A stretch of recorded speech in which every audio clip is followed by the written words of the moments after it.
We haven't started. No, we haven't, have we? So, are you ready? Okay, what we will do is I'll welcome everyone to the meeting of Commissioners' meeting of May 5th, and we'll begin with the Pledge of Allegiance. I pledge allegiance to the flag of the United States of America and to the republic for which it stands, one nation, under God, indivisible, with liberty and justice for all. Good morning, all. Good afternoon. It's good afternoon. It is. So it is. It's after 12 o'clock. It was morning when I got here.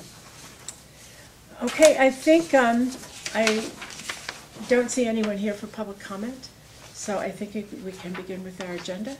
And we have 3 transportation people with us today, and we're going to talk about an alternative transportation week. And so, Lev, do you want to start? Yeah, I'll just start. We're kind of at a milestone. The county commissioners have supported alternative transportation through a proclamation going back as far as 1995 when we had our Cape Cod Bike Week, which we held for about 5 years. And then in the year 2000, we thought, let's expand it because there's a lot of other modes and interest in getting people around without having to drive themselves back and forth. So we started what was known as Alternative Transportation Week, and that was kind of a jargon phrase that morphed into this thing. Let's just call it Smart Transportation, that started in 2005. So Smart Transportation Week is the last week of June, and it's really to kick off the summer season when a lot of the visitors are starting to come down, kids are out of school. We're in this new summer mode with all the traffic and congestion problems associated. But you also have the beautiful weather, and we also have the Transit Authority is really beefing up all their services at that point of the year. So we want to really market that whole, the perfect storm of smartness, if you will, opportunity. What I have today is the proclamation that I'll pass for the commissioners to sign again, and then what we will be doing is working with Catherine King and Tom Kier, and they're going to have a little bit to add certainly, and others involved in alternative and smart transportation. For instance, the Smart Guide, I'd really like to see that have a marketing opportunity during that week with the chamber. Get them involved, and the Mass Bike folks. Because again, the weather is beautiful for biking. Let's really promote that. We'll be having a commuter rally here on Wednesday, which is Smart Transportation Day. We want to, sort of focus the middle of the week, and I believe it's a commissioner meeting day. And we're hoping that all 3 of you can stop by down in the behind the commission building in the center of the parking lot. We'll have a tent set up. The RTA is going to be there. Paula George with information, and Catherine King is in attendance. The Cape Lot Compact is going to stop by too, because there is an energy component of the week, and we've invited Mass Bike as well. There's a number of other potential events that could happen during the week, and we'll be promoting those on the website gocapecod.org/GoSmart. And there'll be, of course, we'll request the RTA and our website and the Commission website to market those things, as well as working on press releases as we have some more events to promote. So that I want to, I guess, invite Catherine and then Tom to add anything. Catherine in different venues, so it's nice to see you here today, Catherine. Thank you. Well, like Lev said, during the commuter rally, I'll be there, and during Smart Transportation Week, we really want to encourage people to try alternative modes of transportation, whether it be during their commute to work, to and from work, or even just around town doing errands. But Mass Rides has always encouraged people to find alternative commute methods. So we really want to encourage people to try carpooling, at least maybe one day during that week, just to give it a try and see. And they can always go online and register at commute.com and find a carpool partner, and just give it a try during that week, and they might decide they like it enough to stick with it, especially during the summer when it's so congested with traffic. So hopefully we can get some new people on board doing carpooling and vanpooling and biking and walking. So. And using public transit. and using Right. public transportation. And not for nothing, all of the buses of the Regional Transportation Authority are air-conditioned. Yes, they are indeed, thanks to the support of our board and the board. But no, I'm very excited about the opportunity to partner with the Commission and others to really promote public transportation.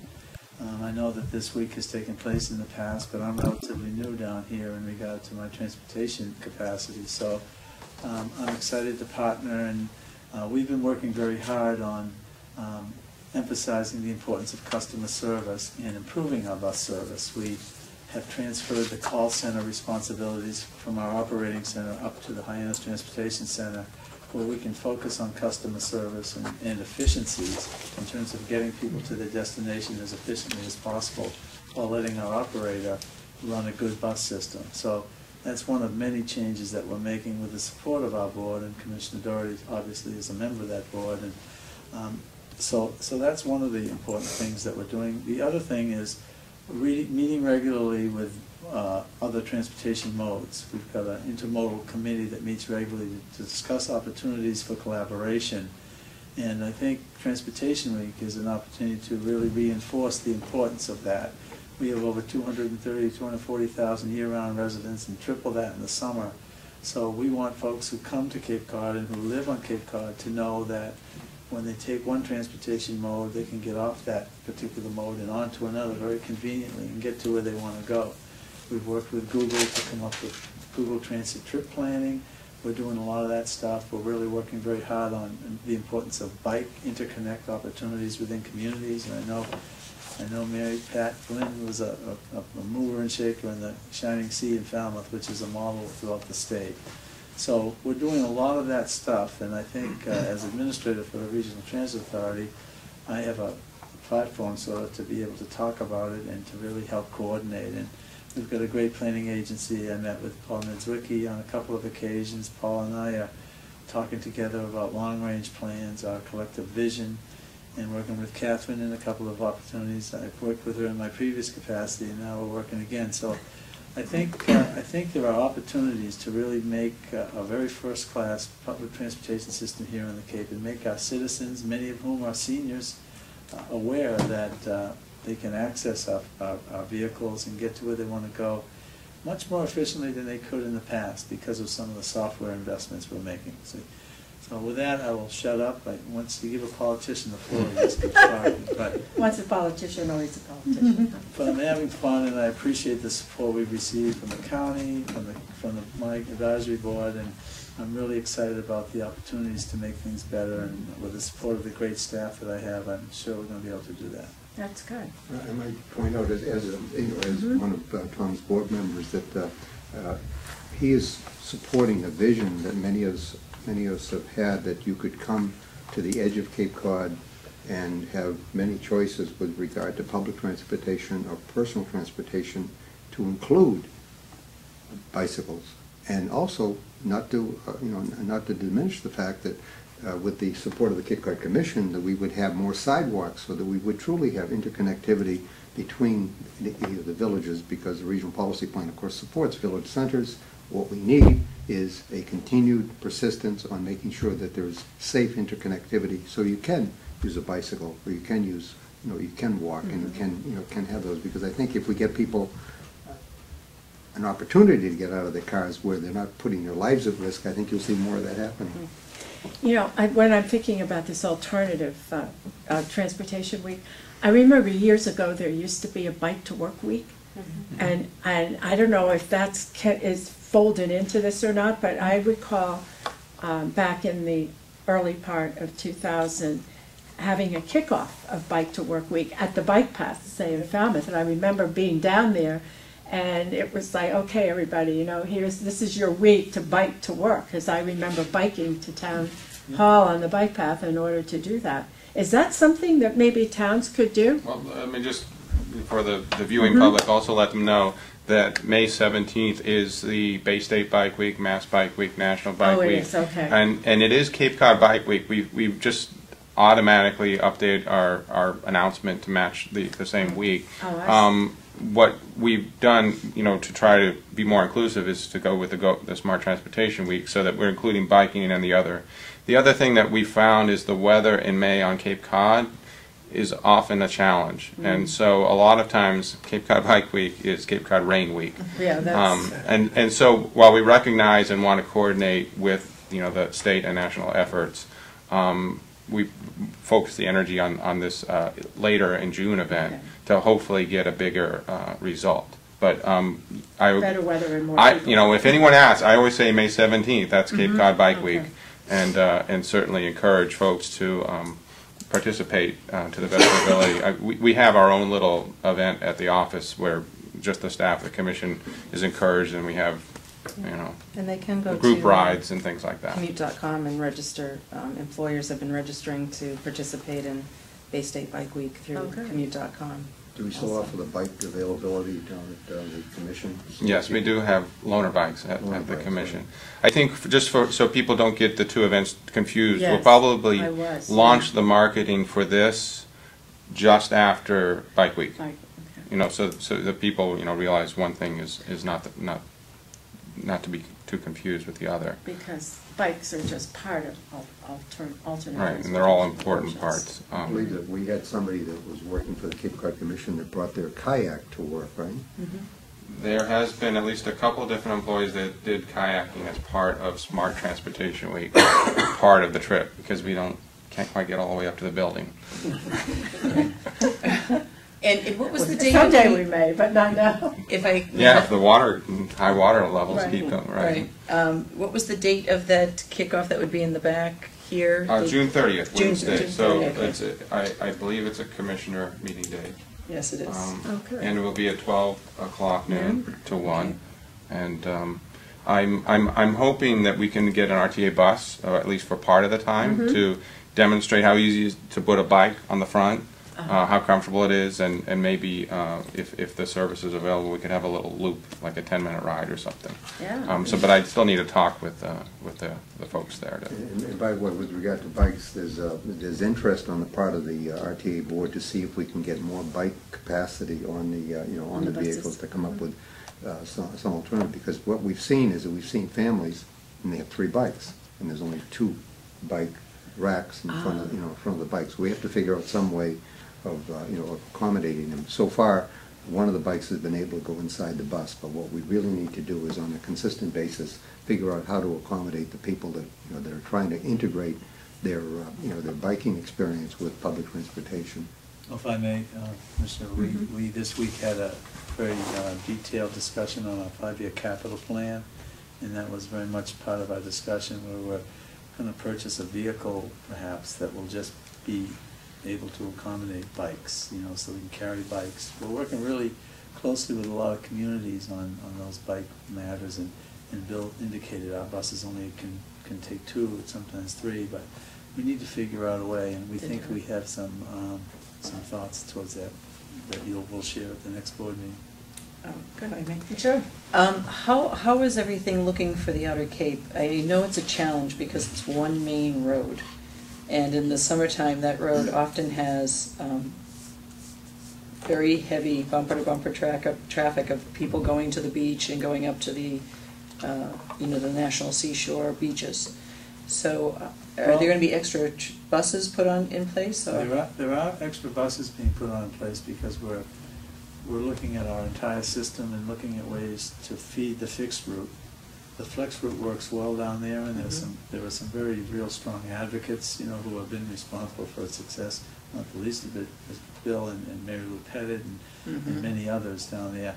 And I've gone down and met with the committee. It was well attended, and we're looking at ways to improve the system as opposed to doing anything that would reduce the opportunities down there. Because you're correct. I mean, the lower and outer Cape for many years was receiving insufficient public transportation opportunities, but there's some good things going on. We're working very closely with the seashore, and Carss down there, and I have been meeting. We emailed this morning, so the lower and outer Cape will not lose any service. Well, it's just that I think it's a great thing, and it's not only a great thing for people trying to get to work, but for the summertime workers who come in.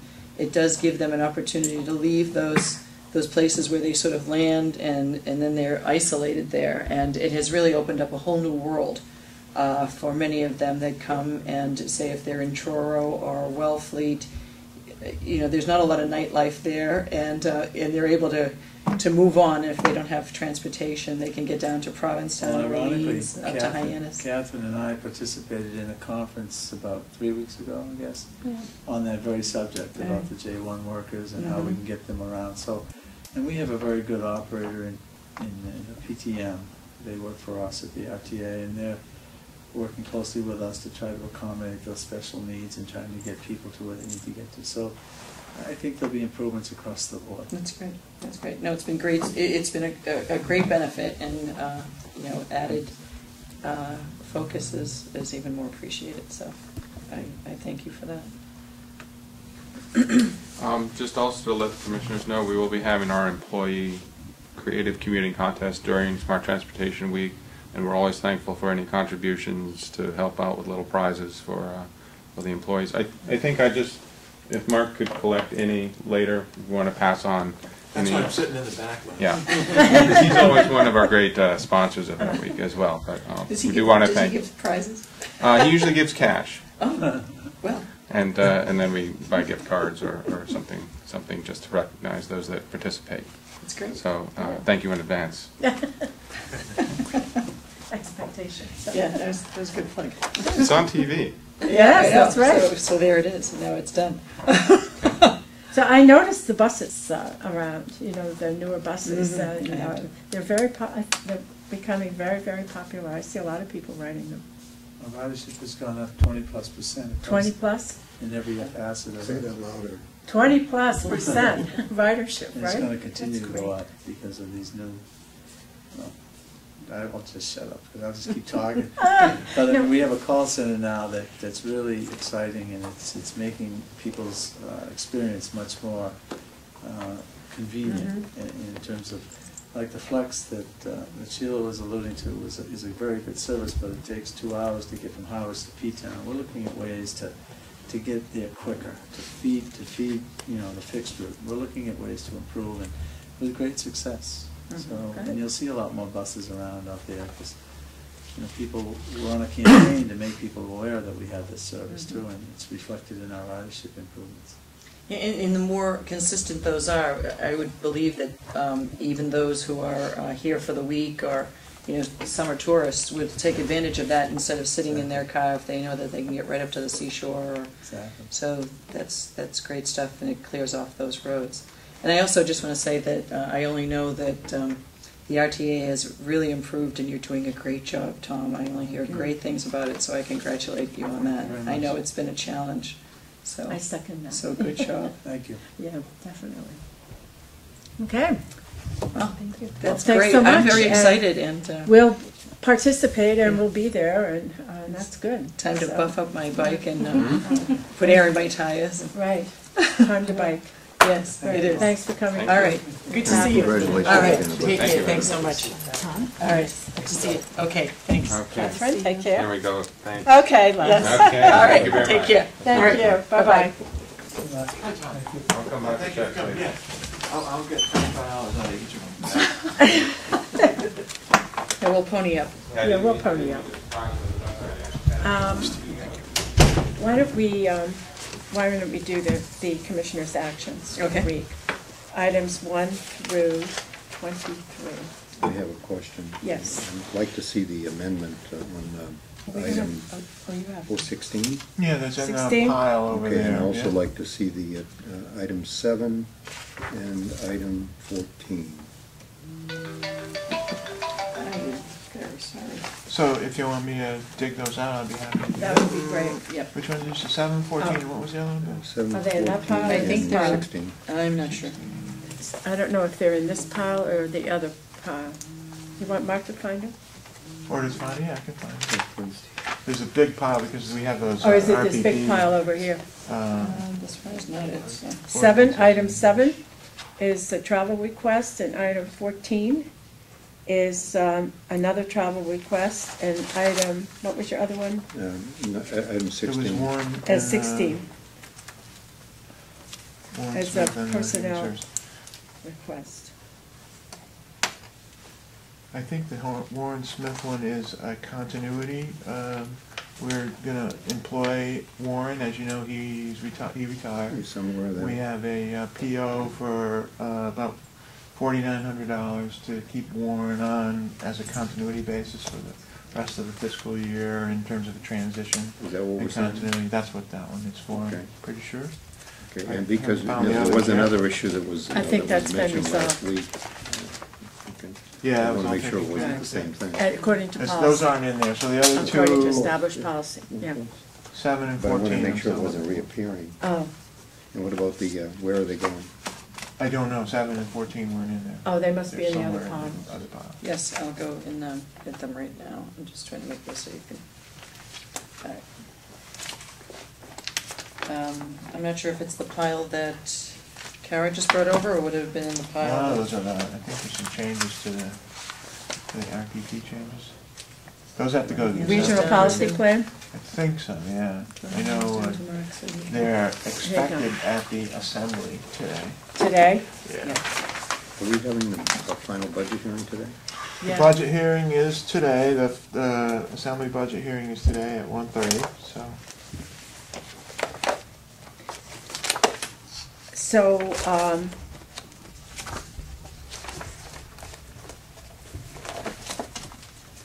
Here's Stacy Gallagher's one.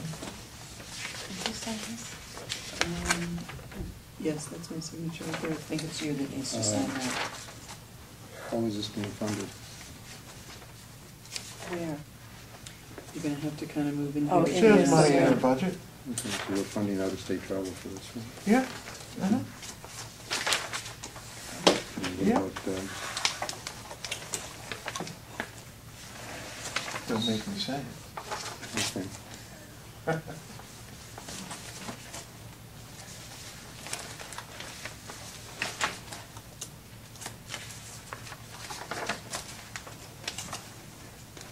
So that's item 14, right? That was item number 14. I'm still looking for the item number 7.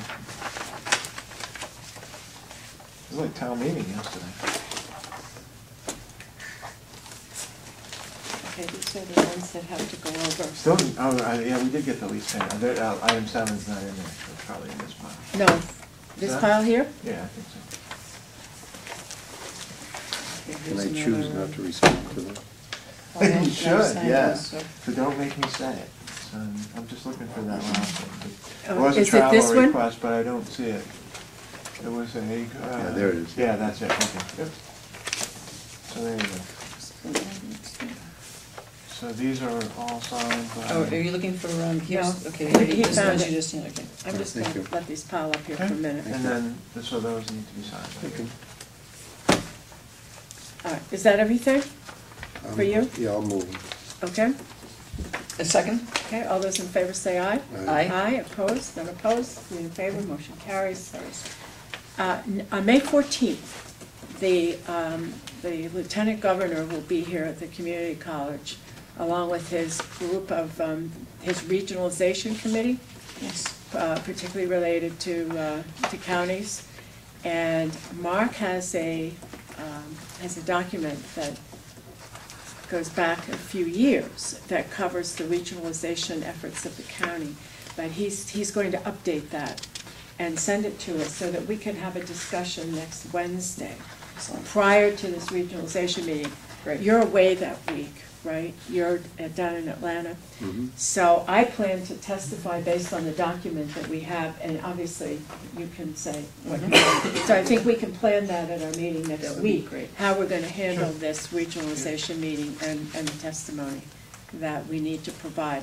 Because we all know that a bill was filed to create a commission or a committee to consider abolishing counties whose sheriffs transferred to the state. So that's us, but it's not abolishing the counties, it's a committee It's not a to commission. consider abolishing the counties. I think it's stuck on the budget. I think they put it as an outside section. They did, yeah, so it is so it hasn't been acted on yet and won't probably until the budget is voted on. Yeah, But I did happen to speak to the Senate President about that, and a few other legislators that happened to be around last weekend, and encouraged them not to make sure that Barnstable County didn't become part of the mix. That we do have a unique charter, and we provide services that other counties do not provide, and that should be taken into consideration, so. Yeah, and I would. Yeah, I'm going to let this pile If up. I can only because add to that, and all due respect to the Lieutenant Governor, and I applaud his efforts for promoting regionalization where it can occur throughout the state. He does often look to Franklin County as a role model, and I do think it's a different entity than we are. We are a full functioning government, and we have been able to do things even that Franklin County cannot do, and I think this is our opportunity to make those distinctions beforehand. Absolutely. So, Because unless you really have a good handle on what Barnstable County does, people can tend to lump it with but Franklin is the Franklin regional, what is it? The Regional Council of Governments. Regional Council of Governments, which is totally different from, it's not a county. No, It's not an even a county association operation. kind of thing. It's like a coordinating agency. Yeah. I believe I shared with you some opinions with regard to the draft plan that I had submitted to the Massachusetts Yes, you Teachers did, yes. Association. And I believe that one of them was that although there's an allusion in the plan to the robust services that are offered by Barnstable County, it is my opinion that many of the services that we offer could indeed be a template for the kinds of things that they're suggesting. And I think that, as Mark suggests, I believe that the Lieutenant Governor's focus, with all due respect, is on creating more intermunicipal agreements and not taking into account the benefit of existing successful regional service entities like Barnstable County. Right. I doubt very seriously, based upon past experience, that you'll get more than just a nod. I do encourage you to bring it to his attention again, but there have been several times when the Lieutenant Governor has been here and he has basically been told about these stories and admits to facts when he's in the room with us, but then he goes back to Boston and continues on the path that leads to what you're going to be seeing the other day. I think that what we need to remind the Lieutenant Governor is that Barnstable County is a contributing member of the state. We have we send up over $100 million a year to Boston, and that alone should, we should be deserving more of respect with regard to these things. And I just think that the Lieutenant Governor is missing a great opportunity to take advantage of what we've offered, because if you take a look at any of our departments, they get recognition from other entities within the Commonwealth with regard to what we do. Our health department, with regard to the templates that we offer on on-site septic treatment, our wastewater collaborative, and putting together on a collaborative and coordinated basis to join communities together to provide that service. Our human service department, which shows the way of how to provide coordination, collaboration, and coordination for the nonprofits and other entities that deliver services without going to the expense of actually taking the delivery of those services. We have all of these. We have that history. We have the dredge, which is an enterprise fund that that keeps our keeps things clear. We could use his help in widening the opportunity to use that dredge. We have 14 communities that would benefit indeed from that, and indeed even the 15th community has expressed an interest in using that dredge for beach nourishment, which we could get if we had some support at that agency to have that delivery. And of course the Cape Cod Commission, as a regulatory and planning agency, makes a significant contribution, and that plan does not recognize the value of having a planning agency that does indeed have the authority that comes from regulation. We've spent a lot of energy and time in the reorganization of the Cape Cod Commission so that the planning was the first premise, supported by regulation, but without the consideration of the authority of regulation that goes with planning, these planning agencies that, that are spoken about in the plan remain more of a moral rather than a legal imperative, and I would suggest to you that they go the way of all well-intended kinds of projects. So, having said that, we would do well to pay more attention to what we offer. I dealt very seriously as though he would, because past history as a guide to future performance indicates that he's made up his mind, because that's what he does. Well, we have a good example of an intermunicipal agreement with the Upper Cape transfer station, rail transfer station, for hauling trash. And there are some things that can work within that framework, such as the Regional Emergency Planning Committee. Right. Those types of, there are structures that can work within that. Some, I think as Bill mentioned, like the dredge, it's harder to do that because you really need kind of the core infrastructure to provide the service. So there's some that work with that environment, some that don't. Well, I just think it's just my observation that this is, the honor or the attention to regional services is honored more in the breach than in principle. So I hope you have an interesting conversation. I don't have much optimism that there'll be anything more than a conversation based upon past observation. If something good comes out of it, I think that's wonderful. And I hope that we're left alone to do what we do, to provide the services that are very important, seem to be very important in constituency.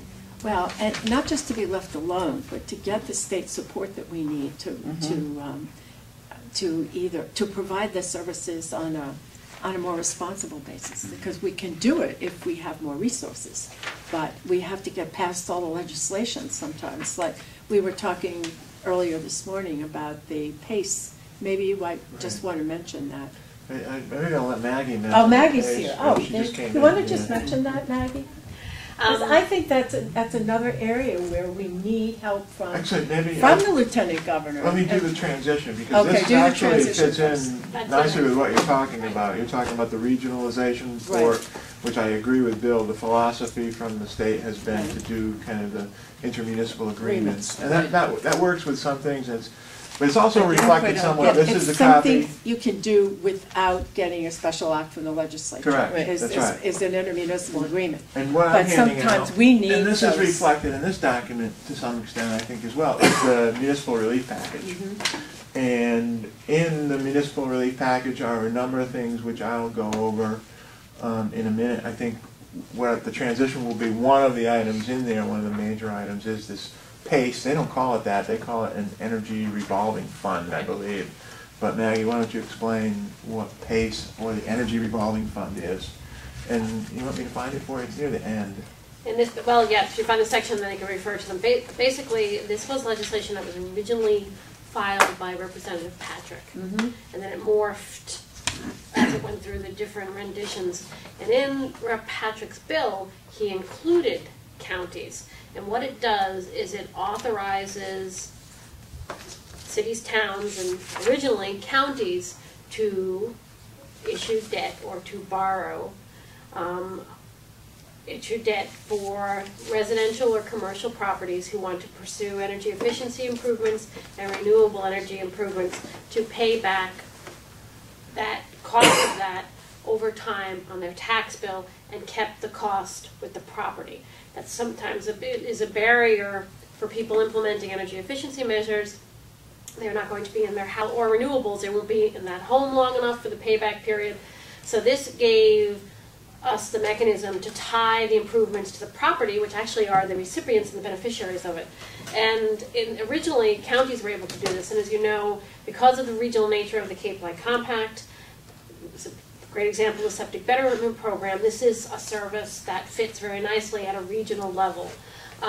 It doesn't prohibit us from doing it, but because it doesn't expressly authorize us to borrow, we could run into trouble like we ran into the Septic Betterment Program, and also, as Mark pointed out, the authorization is in Mass General Law, Chapter 44, which is not county sections of Mass General Law, it's towns. So it's not clean for us, so it causes some problems. So this would be something that we would recommend that we file legislation, or, because this isn't finalized yet, at the Senate level, really push hard for us to, you know, even if they just say Barnstable County, there's a, as Mark, we were talking about, there's the taboo about adding the word county.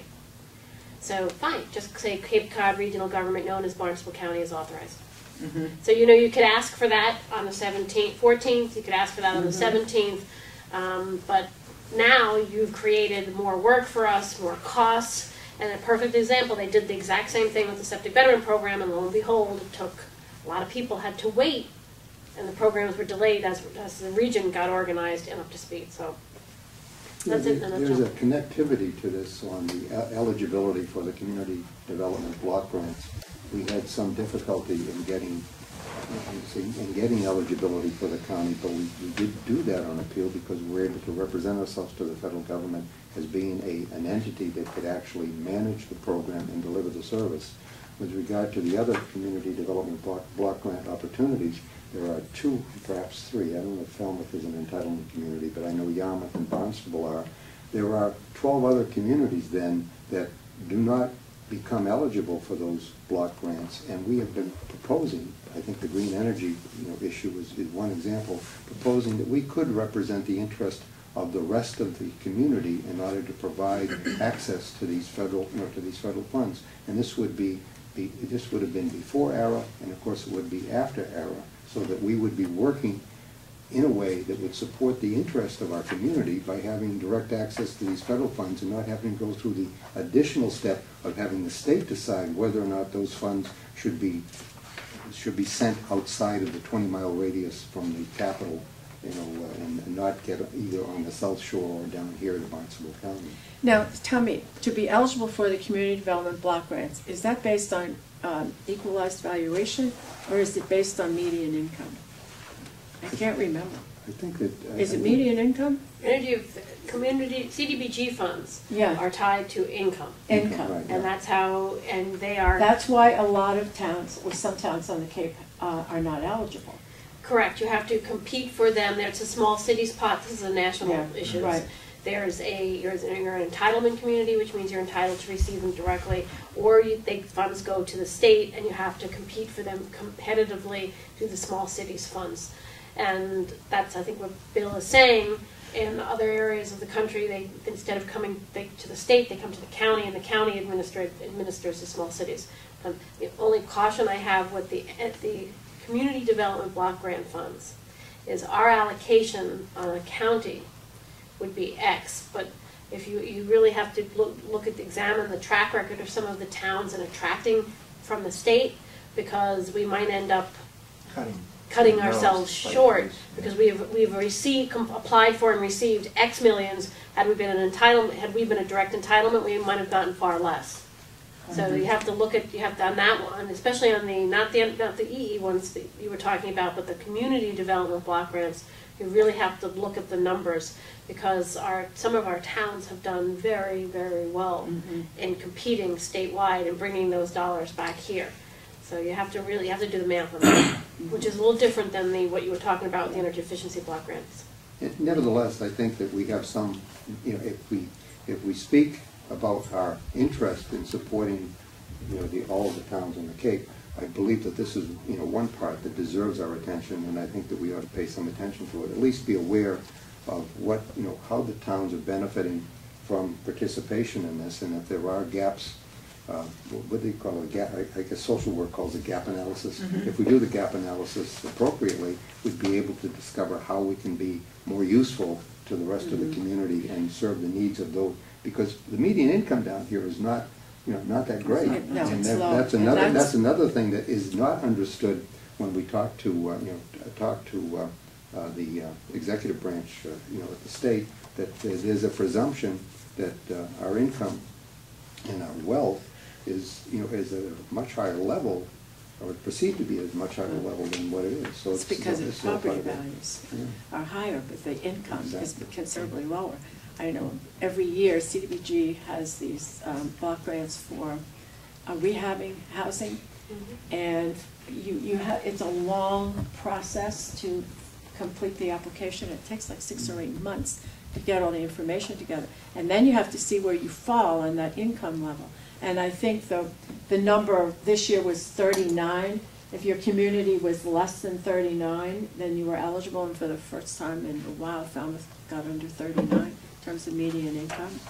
And I think it was something like $685,000 for rehabbing houses in certain areas. You had to designate which areas you were going to work with. And anyway, so Well, we're always talking about fighting for, But- for the interests of yeah, people here, but- and I think this is one of the things Yeah. we need to do. okay, what else do we have in the? So in you the- covered the pace. Yeah, she Other covered the pace. key elements of the municipal relief package, it's a little bit different than the presentation I gave you on this a few weeks back. It's a little bit different. It does have the pension funding schedule extension in here, and they did actually include the portion which was not in the original piece that would provide for bifurcating really the funding schedule in the event after 10 years of the new schedule that you had a significant decrease in your assets, such as we had in 2008. So that's good. That's good news. They did include that in there. There is still some language in here that we're still trying to sort out, which we think might dampen some of the immediate benefit to the towns in terms of the assessment, but we'll look at that a little bit more carefully. There's a couple of significant intermunicipal mutual aid, statewide mutual aid contracts. There's one for public safety, which, as you know, public safety operates under a mutual aid agreements quite frequently. There's also a new one in here for a statewide public works incident. They call it public works incidents mutual aid agreement. So that's something new. What does that mean? Public Works? I think if you had a significant, like a water main Like, break right, like the or a one in sewer Boston. problem or major road problems, that you could call on neighboring communities for mutual aid, just like you do with, mostly with the fire departments. There's a part to this that I think it deserves exploring with regard to regional services, in that a lot of heavy equipment that resides in one town is not used, say, 100% of the time. And even perhaps through some of these MOU processes that equipment could be shared on a scheduling basis where there is not an, say like an emergency application. And I think that this is something that might be more acceptable than suggesting that we integrate all the DPWs, but if we suggest that perhaps we could work on coordinating the use of equipment that is a large capital expense but could be shared.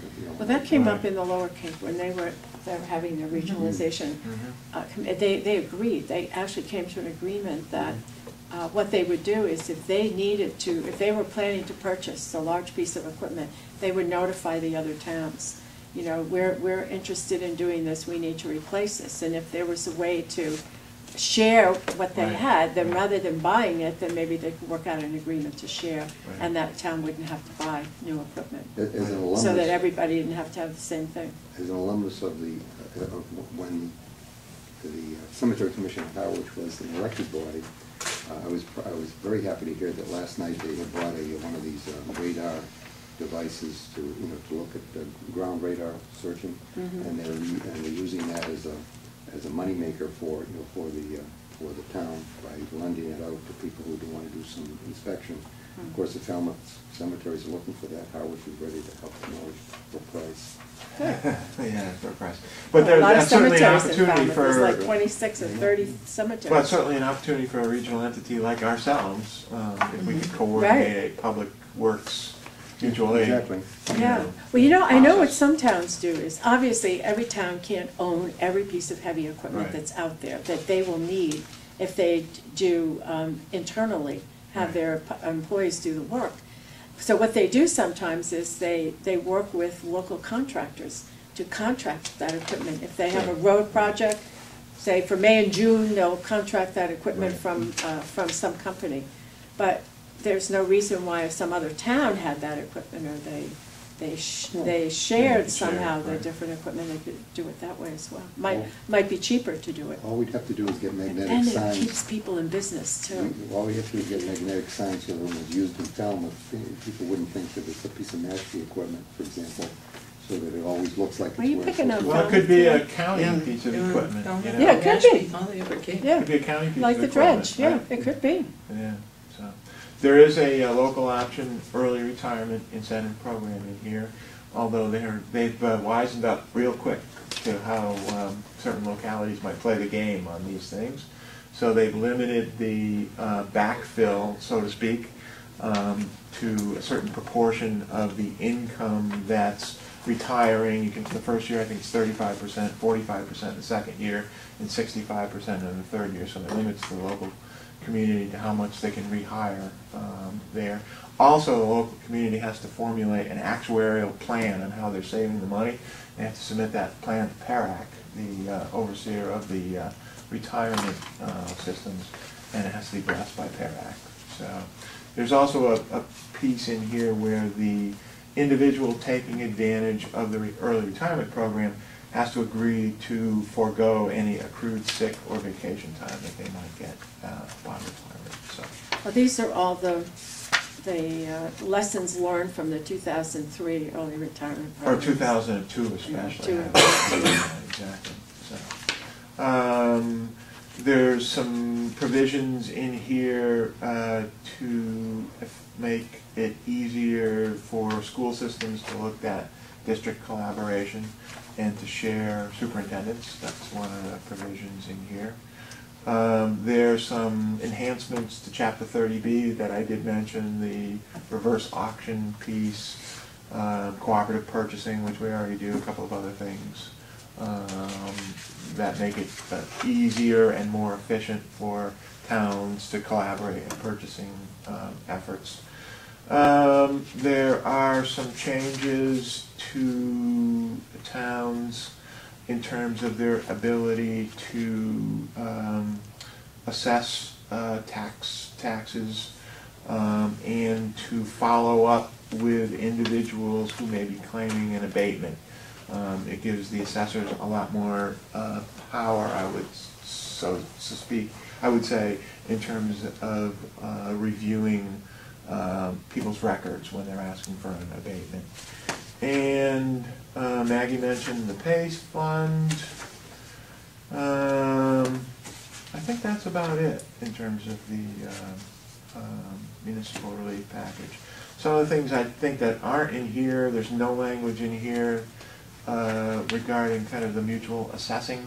There was some language in there that tried to make it easier to do regional assessing. That's not in here anymore.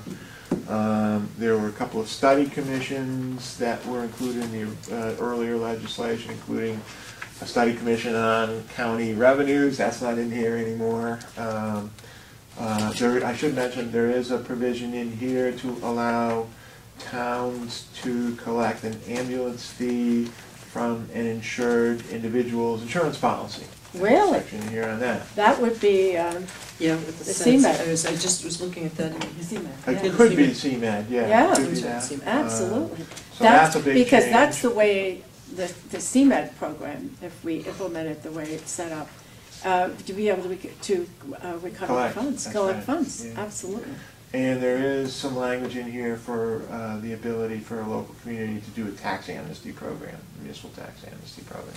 So, but there's a few things that aren't in here as well. So.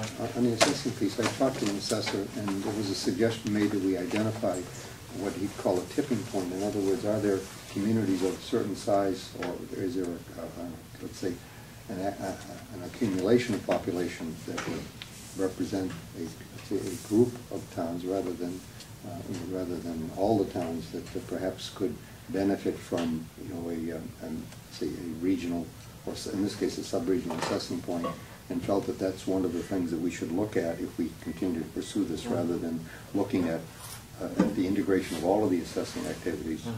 Take a look at what would represent a tipping point where it begins to make sense to have that group, that small group together. Right. So I hope that as we develop that that activity, that we we think in those terms. Right. And we did talk about that, because we talked about kind of the menu approach, where you can either, maybe since a lot of the towns use the same vendor in terms of the software piece, or they could choose to have you do the entire service from soup to nuts. So that's all in the municipal relief. I will be revising the presentation that I did for you. I'm doing that presentation as revised to the collector and treasurers next Wednesday at their meeting, so. Collector and treasurers Association. You were speaking earlier, your comments relative to regionalization, and you mentioned that we send $1 million a year to the state. $100 million.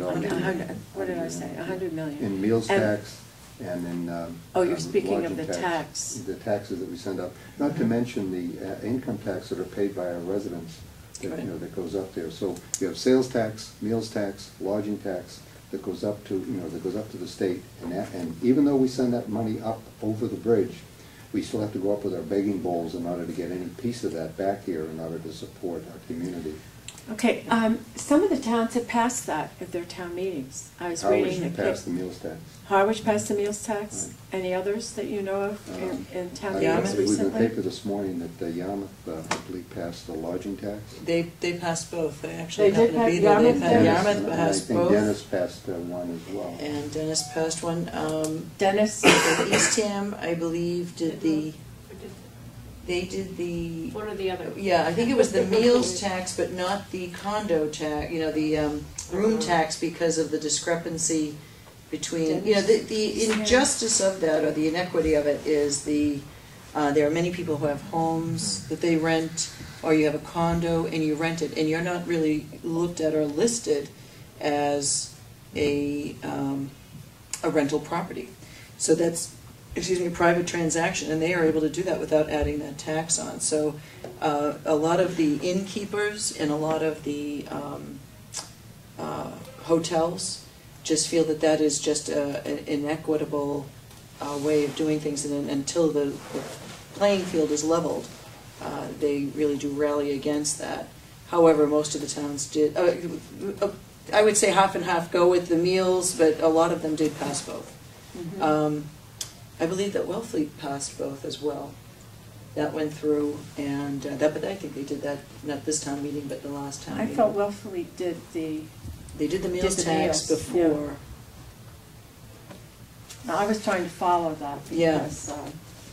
Maybe we can ask Kara to put that on. I was the table. really- Yeah, that would be a good idea Yeah. to give a report on that from these most recent. Now, Sandwich had their town meetings. I don't know what they did. They had their It town was meeting in this week. yesterday's paper, I think, but I don't remember. In the end, And Bourne had theirs too. Mm. So I don't know.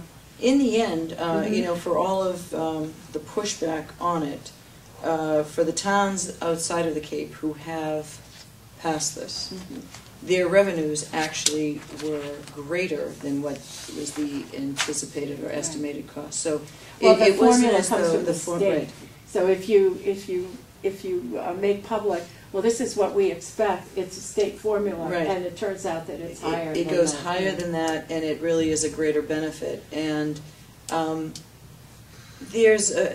understand the fear of both restaurateurs and the motels, but I do think that sometimes we sell ourselves short, that we are a 5-star, beautiful resort area in itself, just its environment. And we're always afraid, we're always selling ourselves short. Like if we put 2 cents on something, they're not going to come.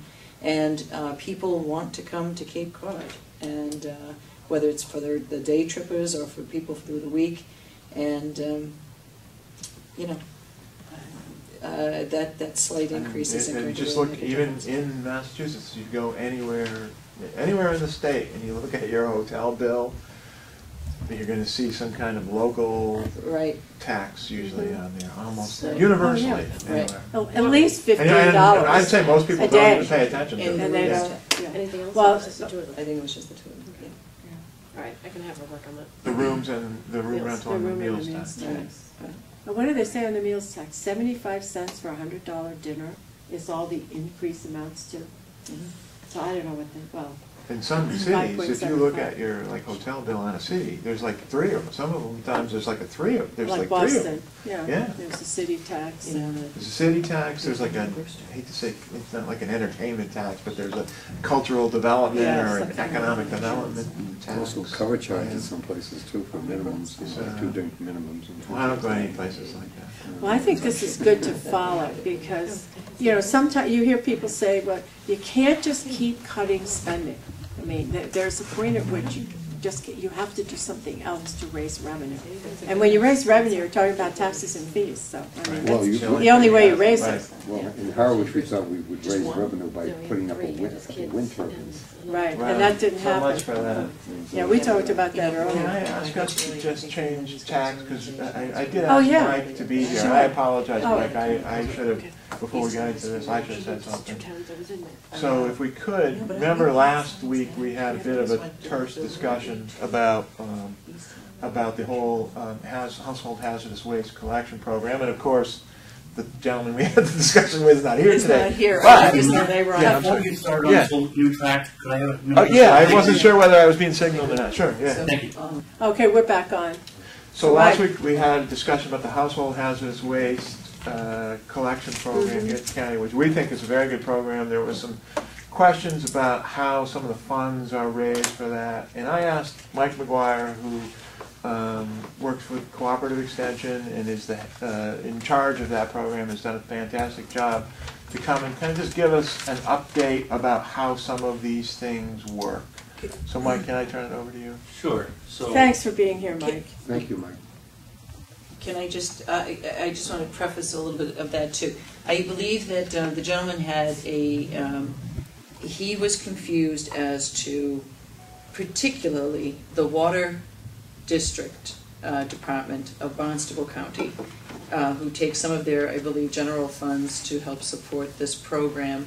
And he was looking at that, and he was stating that this was an added county tax, which was the confusion. And we know that it isn't, so I think that is the discussion that we're And right, clarifying. I think when you said Barnstable County, you meant the town of Barnstable, The- one of the water districts. Water districts, correct. So Okay, so to preface, just give you the big picture, I operate all of the household hazardous waste collections on Cape Cod. Barnstable County goes out for bid for all of the collections. We get the most competitive price. Our price for the collections is about 30 to 40% less than what the state contract bid is. We do a great job. My salary, part of it goes to me setting these collections up. I have volunteers that come to our collections that help keep data and everything. The county pays the setup fee for the collections, but every individual town is responsible to pay for the disposal of the waste that comes in from their residents. So that's the portion of the hazardous, which is the bulk of the cost of the collections, is the waste disposal. Every town pays for it differently. In some towns, they allocate the money to a Department of Public Works. Some towns it's a health department. Some towns it's a water district. And up until recently, we've never had any problems with individual towns coming up with funding for their collections. Last year, for the first time in a very long time, the town of Yarmouth was not able to put money in their budget for a collection. So we missed the year with Yarmouth. They put it back in their collection this year. This year, the town of Barnstable was not able to hold the funding that they had set aside for a hazardous waste collection in Barnstable. Now you can see the problem being Yarmouth, having lost Yarmouth, and now this year having lost Barnstable. These are two of our largest communities. They have the largest populations. These are towns that used to have 6, and then 4, and then 2, and then 1 collection, now down to none. I'm very concerned about these things, but again, it's up to the town to make the decision of whether they have the money or not to fund them. So, in passing, I was actually picking up mercury from one of the, mercury-containing device from one of the water districts. I mentioned to the person at the water district that the town wasn't having a hazardous waste collection. He said, geez, how much do they cost? What's the deal? What's the problem? I explained that the town didn't have the money.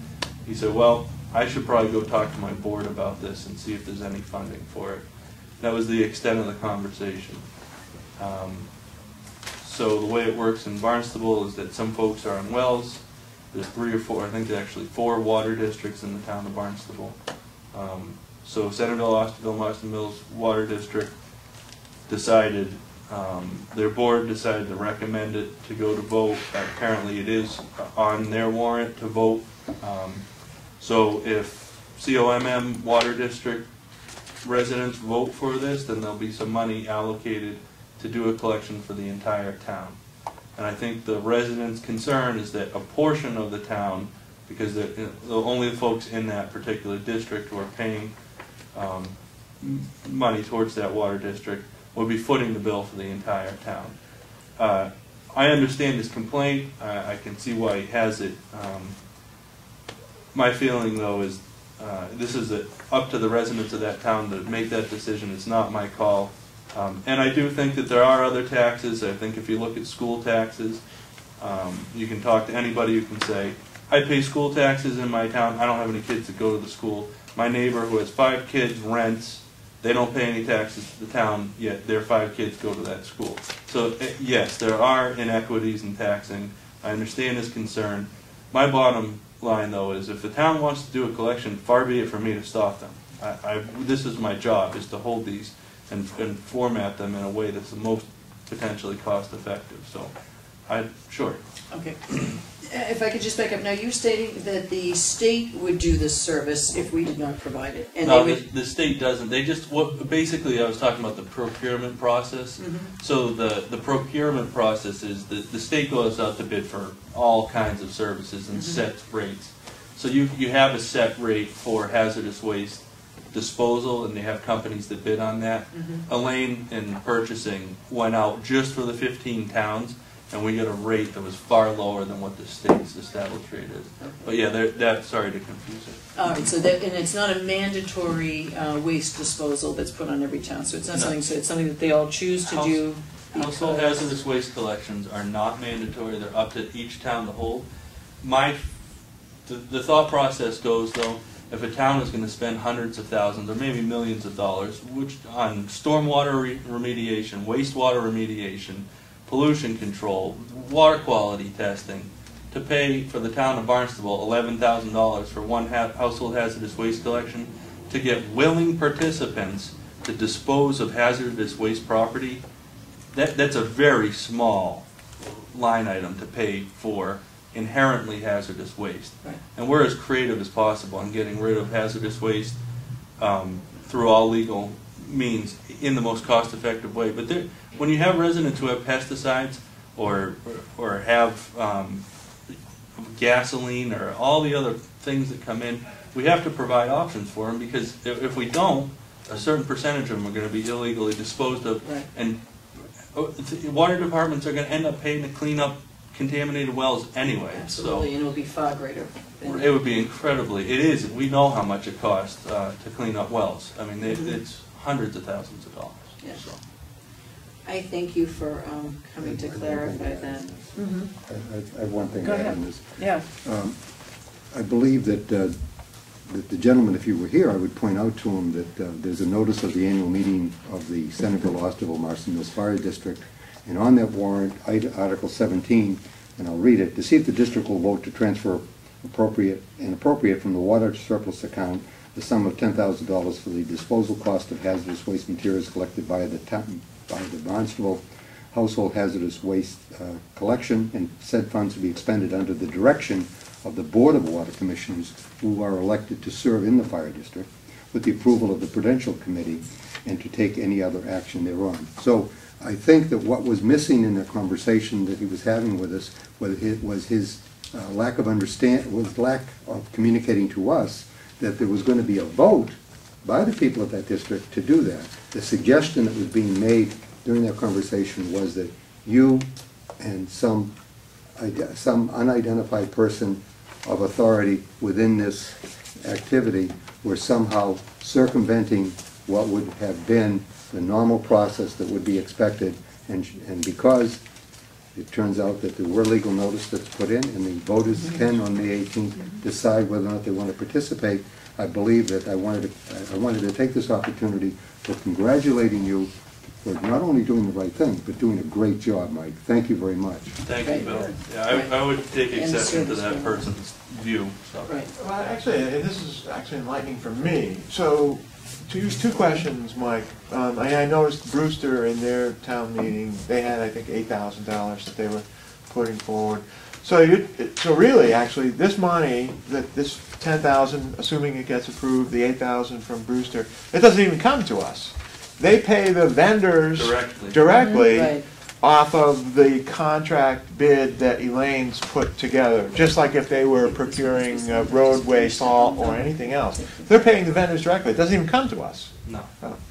Yeah, I mean, he was confused, and I think that this is a very, I love that people pay attention to this, and I Yes. think we should have people pay attention to how our money's spent. I'm thankful for folks like that, but something was lost in translation because this is, it's as straightforward as it can possibly be, and as, you know, I took every precaution to make sure that things were done properly, so. well, And the you know, upside on of, the Upper Cape, each town has their own hazardous waste, but all 4 towns can share. Right. And like when Mashpee has theirs, if you're a resident of Yeah. Sandwich and Right. you show that you are, you can go to Mashpee, which makes it really nice because you get 4 opportunities. And what I do is we have staff, every single vehicle that comes in, I check their ID, what town they're from, we mark down on the sheet what town they're from and the volume of waste that comes in, and the volume of waste from each town is then broken out, in your case in the upper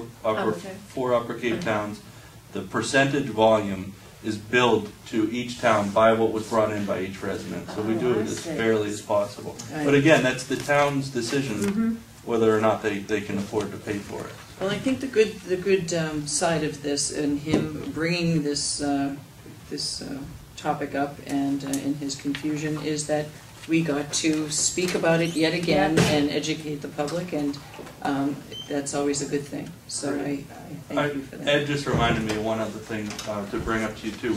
We participate, or I provided technical assistance to Barnstable Police Department this weekend for an unwanted medication collection program. Oh, yeah. Very well attended. We had 175 residents come in. We had 4 volunteer pharmacists on duty. We were required to have a police officer and pharmacist at any collection. 58,000 prescription medication pills came in, 120 pounds of over-the-counter medications, several gallons of liquid prescription meds, and a few miscellaneous non-hazardous things that I can take care of. So it was a very successful program.